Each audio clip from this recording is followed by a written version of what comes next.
अस्सलाम वालेकुम। Previous lecture में हमने स्टिशियोमेट्री पढ़ा था। आज हम लिमिटिंग रिएक्टेंट पढ़ रहे हैं। वो इस चैप्टर का इंपॉर्टेंट लॉन्ग क्वेश्चन भी है। लिमिटिंग रिएक्टेंट की डेफिनेशन देखते हैं।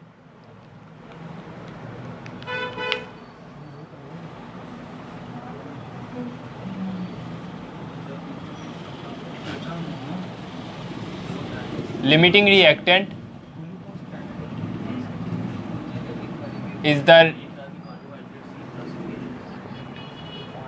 is the reactant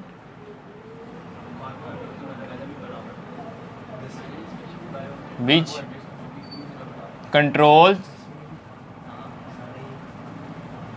the amount of product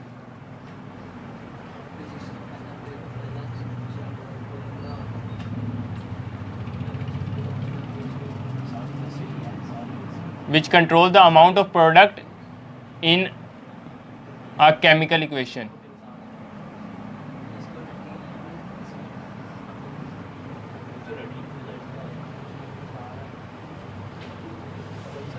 limiting reactant वो रिएक्टेंट होता है जो अमाउंट ऑफ प्रोडक्ट को कंट्रोल करता है। किसी भी केमिकल इक्वेशन के अंदर अमाउंट ऑफ प्रोडक्ट जिस रिएक्टेंट के ऊपर डिपेंड कर रही होती है वो हमारा लिमिटिंग रिएक्टेंट होता है।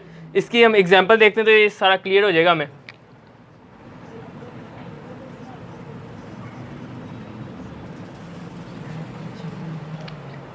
एग्जाम्पल में हम देखते हैं बर्निंग ऑफ पेपर।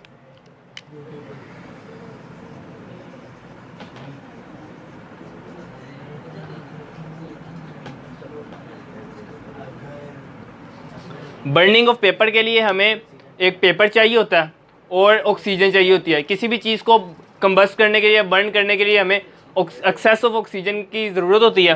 पेपर को जब हम बर्न करेंगे पेपर जल के ख़त्म हो जाएगा, राख बन जाएगी, लेकिन जो ऑक्सीजन होगी वो हमारे पास फिर भी बाकी रहेगी। तो इसके अंदर जो चीज़ ख़त्म हो गई, हमारे पास जो पेपर था वो जल के ख़त्म हो गया, ये हमारे पास लिमिटिंग रिएक्टेंट कहलाएगा। इसके अलावा इसकी एग्जांपल हमारी बुक में दी हुई है, नंबर ऑफ़ सैंडविचेस।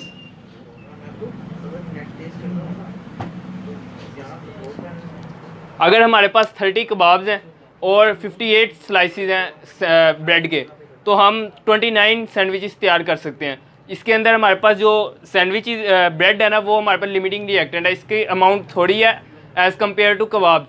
कबाब हमारे पास 30 हैं और सैंडविचेस के जो स्लाइसेस हैं वो हमारे पास 58 हैं। इसके बाद हमारे पास अगली एग्जांपल है इसकी, H2 प्लस O2, ये मिला के H2O बनाता है 2H2। अब हम अगर हमारे पास 2 मोल्स ऑफ हाइड्रोजन हो, ये रिएक्ट करें 2 मोल्स ऑफ ऑक्सीजन के साथ, तो हमारे पास ये वाटर बनता है, 2 मोल्स वाटर के बनते हैं। हाइड्रोजन जब 1 मोल ऑफ ऑक्सीजन के साथ रिएक्ट करेगा ये वह भी वाटर बना देगा। इसके मतलब है कि हमारे पास जो इधर हाइड्रोजन है ना, हाइड्रोजन लिमिटिंग रिएक्टेंट है। अगर हमारे पास एक ऑक्सीजन हो, ये इससे रिएक्ट करेगा, ये वह भी हाइड्रोजन बना देगा। लेकिन जब हमारे पास 2 मोल्स हो जाएंगे ऑक्सीजन के, तो ये हमारे पास एक्सेस रिएक्टेंट कहलाएगा। ये हमारे पास एक्स्ट्रा पड़ा रहेगा, लेकिन जब ये इसके साथ रिएक्ट करेगा और हाइड्रोजन पहले ख़त्म हो जाएंगे, तो ये हमारे पास जो प्रोडक्ट बनाएगा वो 2H2O बनाएगा और इसी को हम लिमिटिंग रिएक्टेंट कहेंगे। इसके बाद इसके हमारे पास स्टेप्स हैं, 3 स्टेप्स हैं आइडेंटिफाई करने के लिए कि लिमिटिंग रिएक्टेंट कौन सा है।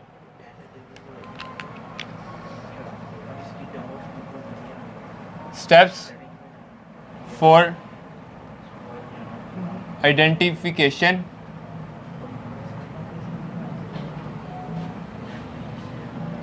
Of limiting reactant.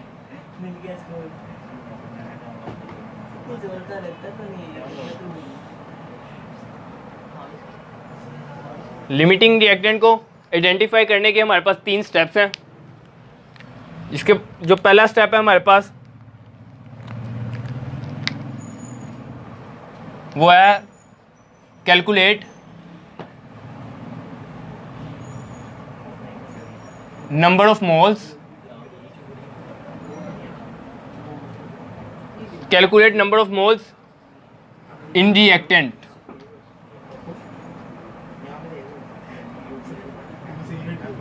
रिएक्टेंट्स के अंदर जो हमारे पास नंबर ऑफ मोल्स हैं वो कैलकुलेट करें। दूसरा स्टेप है हमारे पास calculate number of moles of product in chemical equation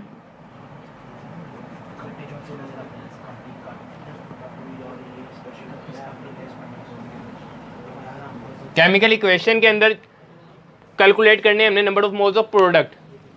इसके बाद हम तीसरे नंबर पे जो कैलकुलेट करेंगे वो करेंगे हम इन दोनों के नंबर ऑफ मोल्स को कैलकुलेट करने के बाद हम देखेंगे इनमें से कौन सा रिएक्टेंट ऐसा है जो लीस्ट अमाउंट में प्रेजेंट है। Identify the reactant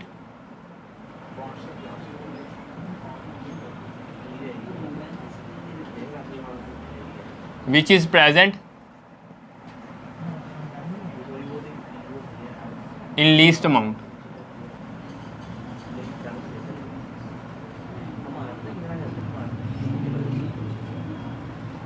Identify the reactant which is present in least amount. वो रिएक्टेंट जो हमारे पास कम मिकदार में मौजूद है वो हमारे पास लिमिटिंग रिएक्टेंट कहलाएगा। ये एक इंपॉर्टेंट लॉन्ग क्वेश्चन भी है, इसके स्टेप्स भी पूछता है, वो शॉर्ट क्वेश्चन में भी पूछ सकता है। Steps for identification of limiting reactant, ये शॉर्ट और लॉन्ग में अगर आए तो डेफिनेशन इसकी 2 एग्जांपल्स दे देनी है और 7 स्टेप्स लिख देने हैं। अल्लाह हाफिज़।